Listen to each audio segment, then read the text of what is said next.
When I first started this channel, which is precisely 1 week ago now, I created it for the sole purpose of improving my speech, as you know, because I've said it many times. But not just improving my speech is the reason for uploading the videos to YouTube.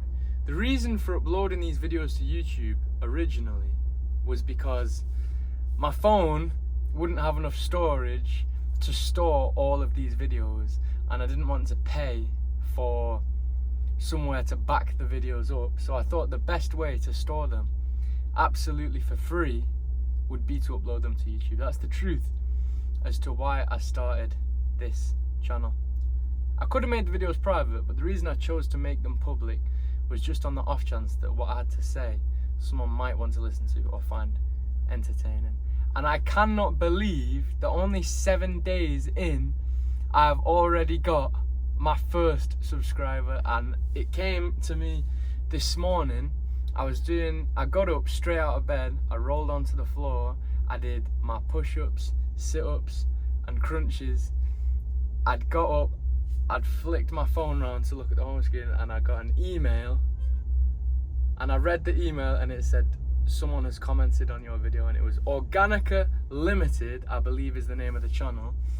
He subscribed to me and he's put comments on, and thank you so much. I have such extreme gratitude for that, because seriously, I didn't expect anyone to engage. I thought maybe some people might watch, but I didn't think anyone would engage and enjoy. And what he had to say was so positive as well, and inspiring me to keep going, because I felt like if someone did watch this eventually, I wasn't gonna let it deter me, but I thought if someone did find this eventually, you know what people on the internet are usually like, I wasn't prepared for such positivity. I thought it would be negative. It wouldn't have, like I say, it wouldn't have affected me even if it was. I would keep doing it regardless, because I persist until completion, no matter what. But I just wanted to say a huge thank you to my first subscriber and comment, and that it was a positive interaction, not a negative one. Truly blessed, extremely grateful, such gratitude. Thank you so much, and hopefully many more to come. Now that I've got one, it wasn't the reason I first started this channel, but now that I've got one, you know, I'm gonna become inspired to get many more. It's gonna become addictive. I strive for success in every realm of human endeavor.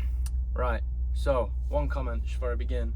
What I just did there, I lowered my voice, and I know on this video you can barely hear it, because I've watched these videos back and it's one thing that I wanted to fix. The note from yesterday that I fixed today is I removed chewing gum from my mouth. That was a bad idea. The second thing, I want to keep a consistent volume all the way through, because I go up and then I dip down and you can barely hear me. So I just want to stay at this constant volume. That is something I want to work on. So, without further ado, today's topic is the reason that I first created this channel. Now, I've just explained the reason I first created this channel. It was to improve speech.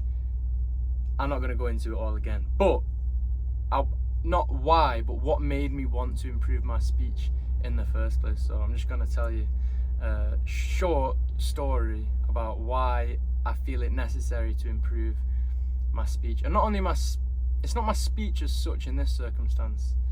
In this circumstance, it was you'll see on the story. I was going to say my confidence, but it wasn't really my confidence either, because I've always been a naturally confident person. So here goes. I'd just come back from America, from California, in January, and when I'd come back to truck driving, I was enjoying it for the first 4 to 8 weeks, and I'd started reading lots of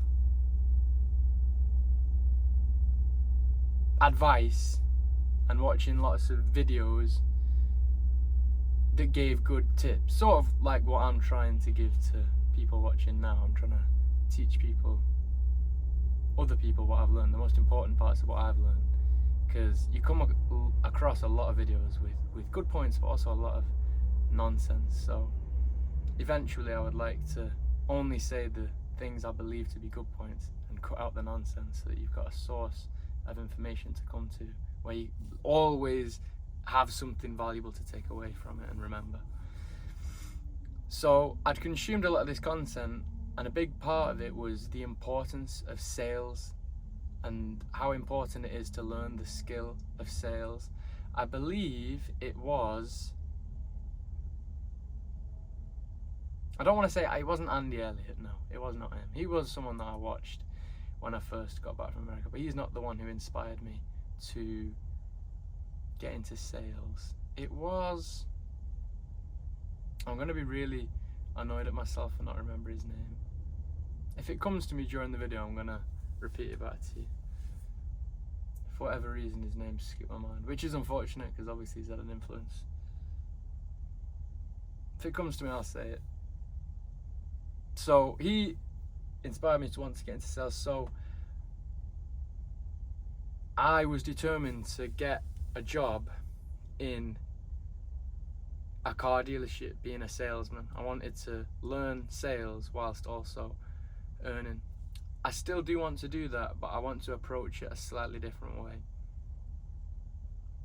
I'm glad that I tried to do what I'm about to explain,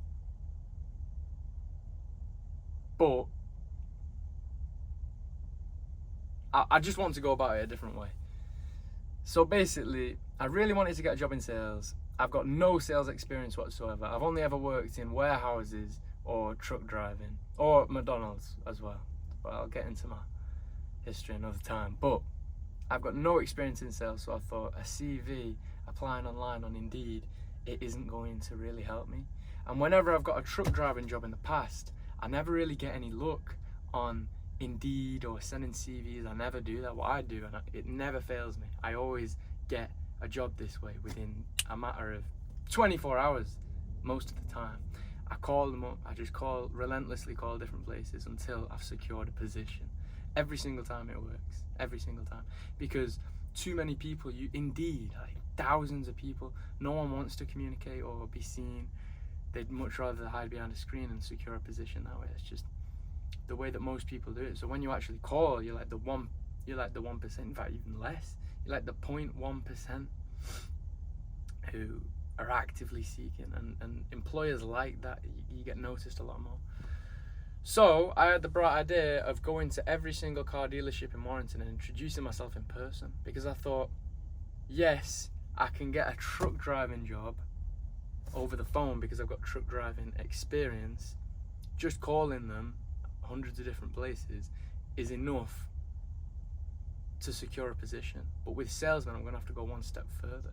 One important thing in sales in my head, I've never been a salesman, but this is what I would assume, is confidence and the ability to communicate with people face to face, person to person, not over the phone. I didn't think that would help much. So I wrote down all of the car dealerships in my hometown, Warrington, that I could go to. I went to every single one. I went to Ford, Vauxhall, Jaguar, BMW. I don't care about the brand.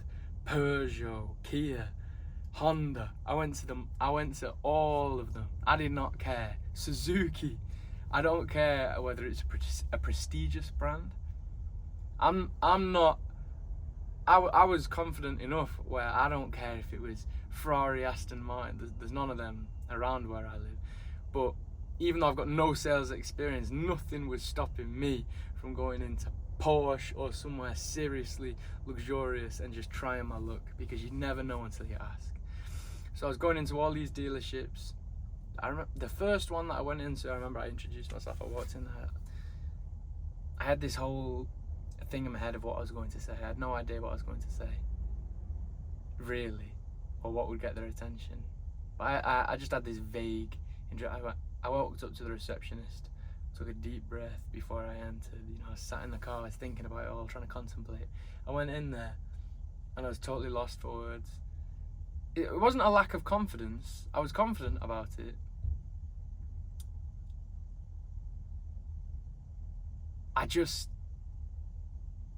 What I'd planned to say didn't quite come out the right way. I just couldn't communicate. And it was one of the first times where I'd stumbled with my communication. It's one of the first times I realised it needed improving. It's improved somewhat since then, and that was only 4 or 5 months ago.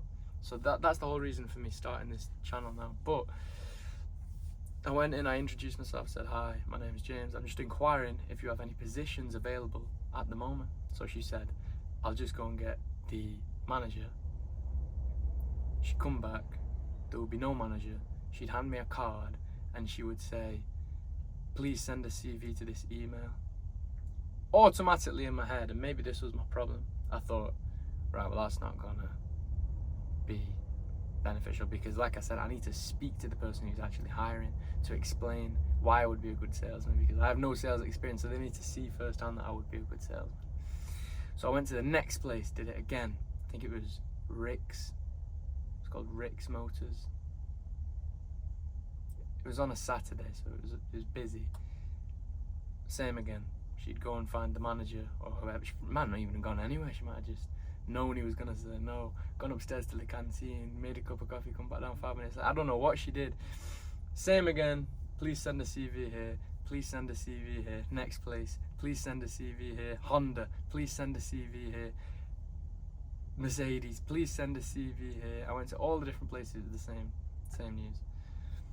I went to Skoda. I saw the guys, like, "We're not hiring at the moment, but I'll let you know when we are." I actually got to speak to a manager that time. So I went to all these different places and it was pretty much same story. There isn't much difference between them. I could tell you each individual place, but you'd be hearing a lot of the same stuff, because the same thing kept happening over and over and over again. "Send your CV here, send your CV here." There were a few places where that didn't happen, but the majority of them did. It didn't go much further than that. Get to Chapel House, which is a car dealership in the UK. Chapel House in the Northwest specifically. Chapel House Suzuki. Was it Suzuki? I went to Chapel House Kia, and he said, "I think Chapel House Suzuki are hiring." This is on Folly Lane. You're not going to know where this is, but it's on Folly Lane. So the guy, I'd finally got somewhere. I thought, right, they're hiring.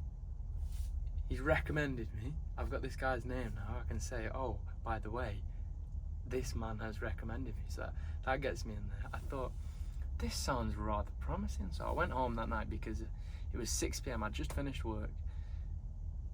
It was 6 p.m. and the place closed at 6 p.m. So I'd just gone to Kia Chapel House and I thought, right, I'll have to try the next place tomorrow. So I think it was a Saturday.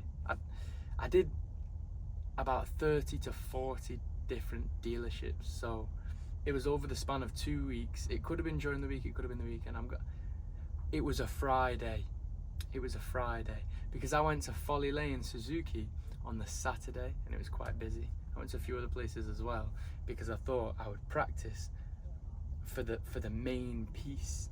This Folly Lane Chapel House Suzuki, that's the main piece, that's the main prize, that's the most likely one.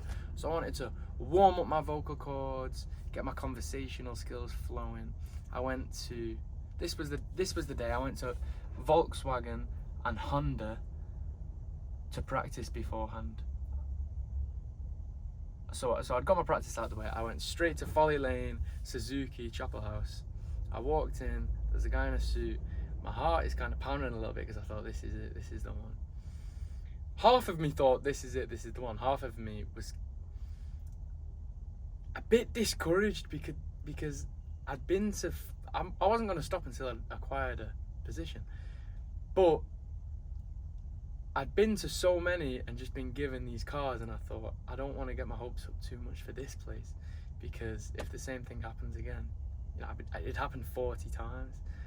So I don't want to say I'd lost faith, or maybe back then.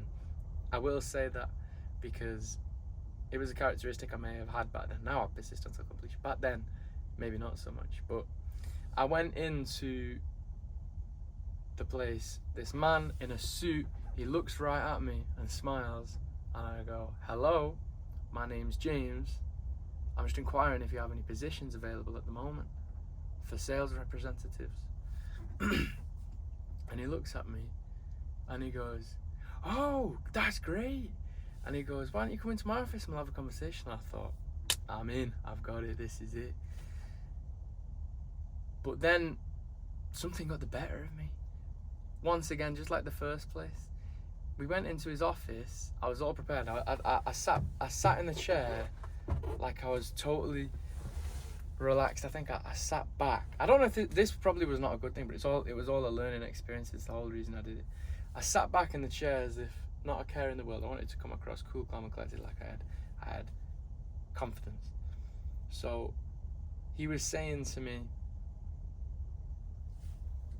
he held eye contact very, very well, and he looked me dead in the eye during the experience, and I was so excited, but I didn't want my excitement to turn to nerves. And he looked at me and he goes, I don't know if you could tell I was nervous or not, because I wasn't really speaking that much. He looks at me in the eyes and he goes, so James, tell me, what are you passionate about? And I go,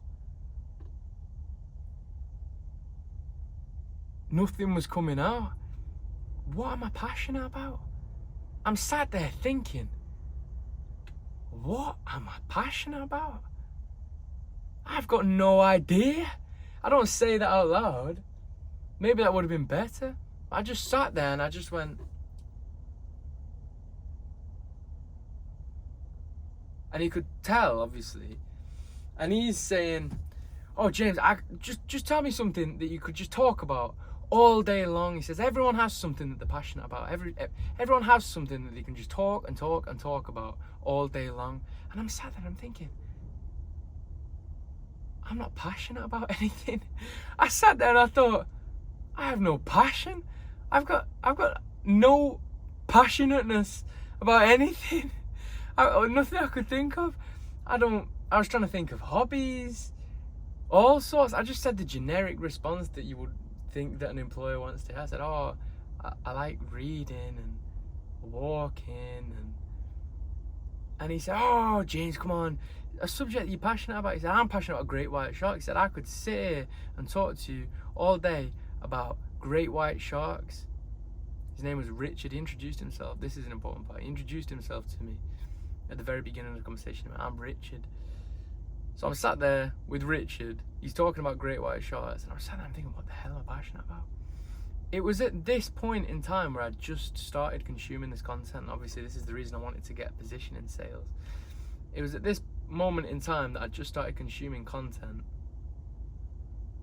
that was giving me advice. So I thought, maybe I should say I'm passionate about self-help, because I was. It's all I consumed. Jim Rohn, Tony Robbins. I didn't consume Tony Robbins. I consume Tony Robbins now. I didn't really know Tony Robbins that much, but I said Jim Rohn, Bob Proctor. I love Bob Proctor. Bob Proctor, etc., etc. I started reeling off all these names, and he's like, oh, self-help. Yeah, but I said personal development, not self-help. I said personal development. I'm passionate about personal development, which was absolutely true, and it's absolutely the whole reason that I'd gone there in the first place. So obviously I had to say personal development is the main thing that I was passionate about. That was the truth. But he didn't believe me. He was like, he thought that was an answer I was just trying to give him that he wanted to hear, but that was the actual truth of the matter, and it still is now. That is my passion. I realise that's an appropriate answer. Back then, he made me feel like that's not an answer. It is an answer, and it's the truthful answer. So he's saying, oh yeah, I went to this thing with Tony Robbins, and he made me walk over hot coals, and it was this amazing experience, and I had nothing really to say. I realised that I couldn't have a conversation. And the whole thing from there just kind of went down. But he said he had an interesting conversation with me. He did these tactics as well. He was a good talker. He did these tactics as well where he was like holding this pen out, and he was going like this to me, like this. And I reached out to grab it. He's like, why did you reach out to grab this pen? And I said, because you're holding it out to me. And he was saying, this is why I love sales. He was a really, really interesting individual. I would love to tell this story properly. Another part of speech I would love to improve is my storytelling ability. I feel like that is an important part of speech, and it's something I need to drastically improve upon. And I'm going to improve upon that. And I'm going to retell this story much, much better once I've improved that ability to tell a story. But this is the reason, this was my main inspiration for starting this YouTube channel, and that was the thing that made me realize that my speech does need to be improved.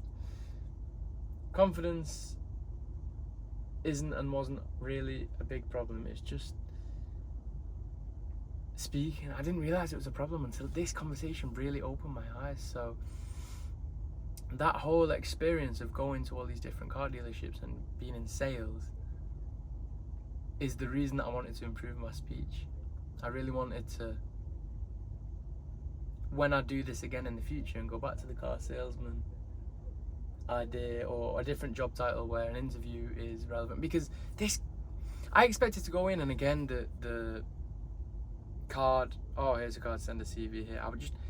The fact that he was willing to have a conversation with me totally took me off my feet. I wasn't expecting it, I wasn't prepared, and that was my downfall on that particular day. At the end of the conversation, he said it was really nice to meet you, James.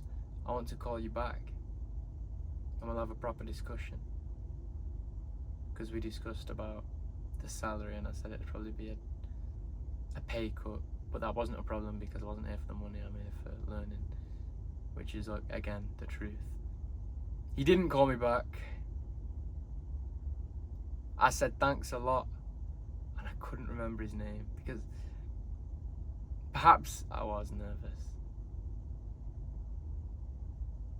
I was definitely ill prepared, I'll tell you that. I didn't remember his name, and I think that was the main reason he didn't call me. I think it was a test.